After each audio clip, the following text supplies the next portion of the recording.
Imagine watching your hometown get gutted. Factory shuttered, jobs gone, families forced to leave. That was my childhood in Talladega, Alabama. Now, fast forward, I'm sitting in a Manhattan office tower watching the financial crisis unfold, making millions off trades I barely understood. That's when I knew something was broken. So today, we're going to talk about tariffs. And no, this is not political, but it's very personal to me and to why I started this channel to begin with. So I'd appreciate it if you would stick around on this one because I think you'll find it worth it. If you're new here, I'm David Heacock. In 2012, I did something that made people look at me like I had grown a third eye. I left my job as a trader at Goldman Sachs to start manufacturing air filters from scratch. No manufacturing experience whatsoever. Pretty crazy, right?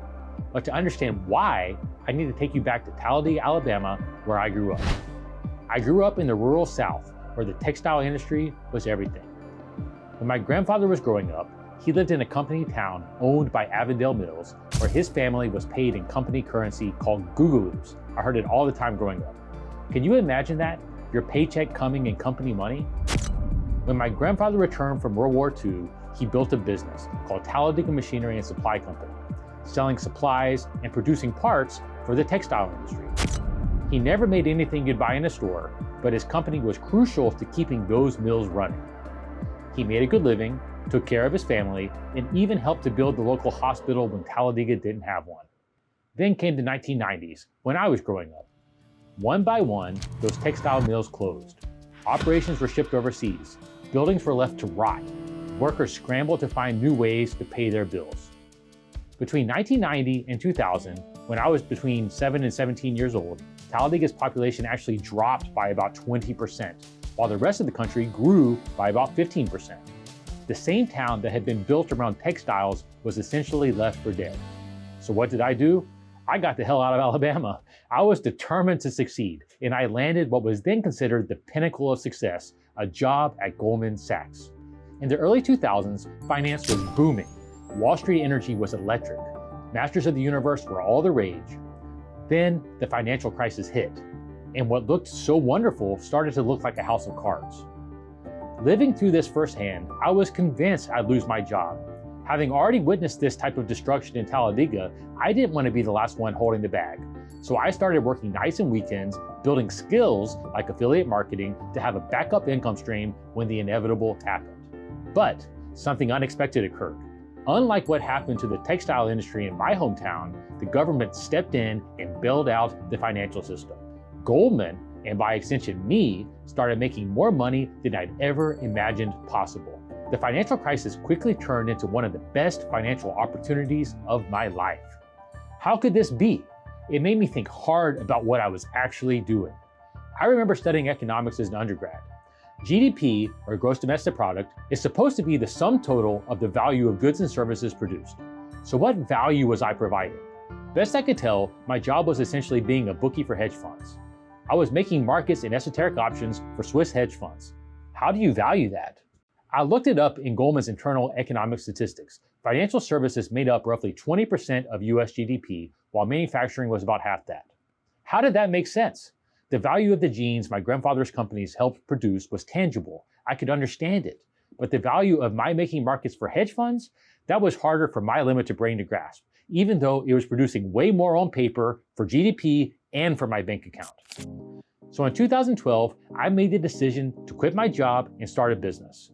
My goal was simple: build a true direct-to-consumer business. If I could manufacture my own product and deliver it directly to the end user, I'd have a long-term, sustainable business. I settled on air filters, and no, I didn't do this as some benevolent act. I was looking to make a long-term plan for myself and my future family. When I realized that financial services were such a large portion of our GDP compared to something tangible, I worried it was a bubble. I figured technology would eventually make finance more efficient, shrinking those jobs. I wanted to move into physical products as a path for long-term survival. Now, let me be clear about something.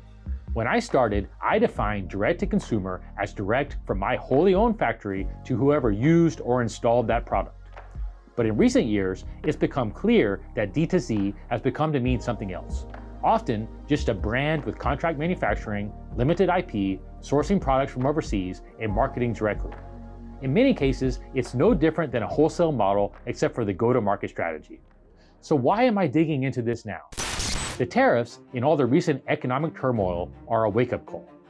This isn't a political statement or support for any specific policy, but at a macro level, I think much of what we're seeing right now is forcing us to take a hard look at who we are, how we make money, how we actually add value, and what decisions we as entrepreneurs and as a country should be making to create a brighter future. The reality is, the world is changing faster than ever. The US has spent the last 30+ years evolving out of physical goods businesses into value-added and technology-driven businesses. The proliferation of private equity and the financialization of what's left of US industry has led to short-term profits for a few while hollowing out the future for many. By not investing in those proverbial textile factories, we're throwing away the future not just for factory workers, but for entire communities.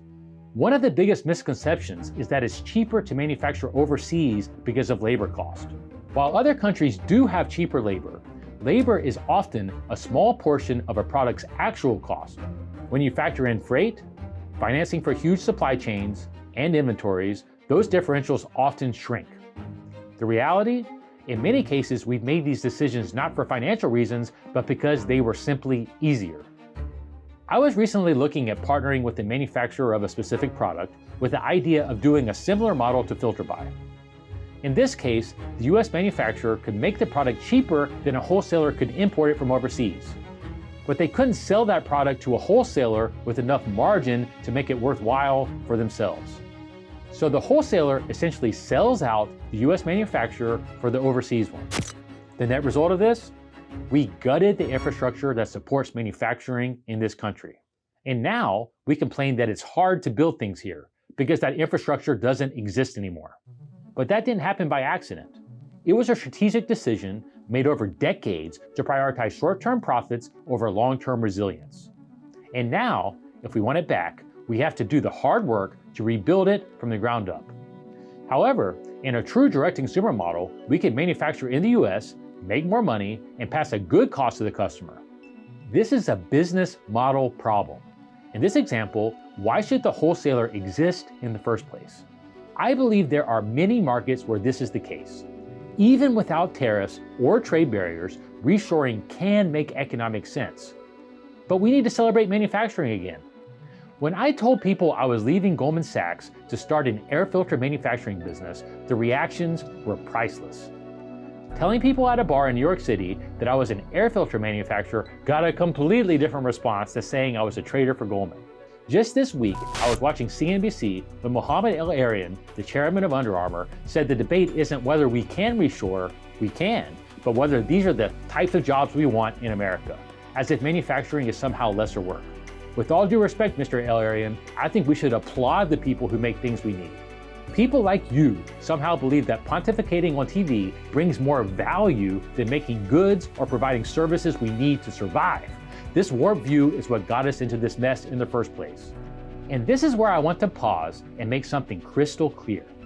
In this country, we have a culture, especially among the so-called elites, that looks down on physical labor, on manufacturing, on getting your hands dirty. But let me tell you, there is nothing lesser about building things. In fact, as the digital world becomes more abstract and unstable, I believe the real value, the value that endures, is in the tangible, in the physical. What's wild is that in a world where knowledge work is being disrupted by AI and automation, it's the physical skills, the hard skills, the trades that are becoming even more important. And yet we still talk about these jobs like they're beneath us. That has to change. And look, according to Ray Dalio's research, 60% of Americans read below a 6th grade level. That's not an insult, that's a wake-up call. When we pretend like we're going to magically retrain tens of millions of people to become software engineers or AI prompt engineers overnight, we're not being serious. The real question isn't how do we make everyone into a white-collar knowledge worker? The question is, how do we create meaningful, sustainable jobs that meet people where they are and help them thrive? And for a huge part of this country, that means building things, fixing things, moving things, and we should be proud of that. Now, before someone mislabels me, I'm not anti-trade. In fact, I believe in free trade. I don't think tariffs are the only or even the best way to bring manufacturing back. But we do need an honest conversation about what we value and what kinds of jobs we want to create. Because it's not just about protecting industries, it's about rebuilding pride in making things, in doing hard work, and in creating businesses that actually make a difference. We used to take pride in being the country that made things, that built things, that others relied on. Somewhere along the way, we lost that, and it's time we get it back. This isn't just on business leaders. Our politicians, our schools, our media, all of us need to start speaking differently about the work we value, because the stories we tell shape the future we build. I come from a place that was written off. Talladega was devastated when manufacturing left, and I spent the last decade trying to reverse that, trying to rebuild something lasting with real jobs in real communities. And I've done it not from a spreadsheet in New York, but by showing up every day, rolling up my sleeves, and doing the work. If we're serious about the future, we need more people doing the same, more people building. And you, watching this, can be a part of that too. Next time you shop, check where it's made. Next time you hire, consider building instead of outsourcing. If you're in high school or college, don't rule out the trades. If you're an entrepreneur, ask if your model is really sustainable. The beauty is, this is doable. We need to collectively build the muscle to do these hard things, to rethink business models, to build. I've devoted my life to building with Filterbuy. I've built the muscle of manufacturing from scratch, as well as distribution to get products to end users as quickly and efficiently as possible. This is what we've built to survive, and I believe this true direct-to-consumer model is unique. I go forward with great purpose. My purpose for this channel and all the content I put out is to help educate others on how to do this, how to think about making businesses sustainable, how to start, how to manufacture, how we can build businesses that stand the test of time. I'm proud to announce Filterbuy Ventures, my holding company where I'll partner with and build companies that fit our philosophy and operational expertise. Specifically, US-based manufacturing, distribution, e-commerce, and logistics companies where we can leverage our existing expertise and infrastructure to grow long-term, sustainable brands and businesses. I'm looking to partner with and acquire other like-minded companies where we can work together to build legacy, self-sustaining businesses we can be proud of. And my goal is to document it all along the way so we can continue to educate others on how to do this themselves. Thanks for listening to my rant. I know that was a lot, but it's something I'm really passionate about. I'm excited to get out and build. With Filterbuy Ventures, I'm looking to partner with companies that share this vision. US-based manufacturing, distribution, and e-commerce businesses where we can create something sustainable. I look forward to building a community that will build together. If you're on this journey too, I want to hear from you. Don't forget to subscribe for more content on building sustainable businesses in a changing world. Until next time, keep building. From Talladega to today, I'm still just trying to build something real. Let's do it together.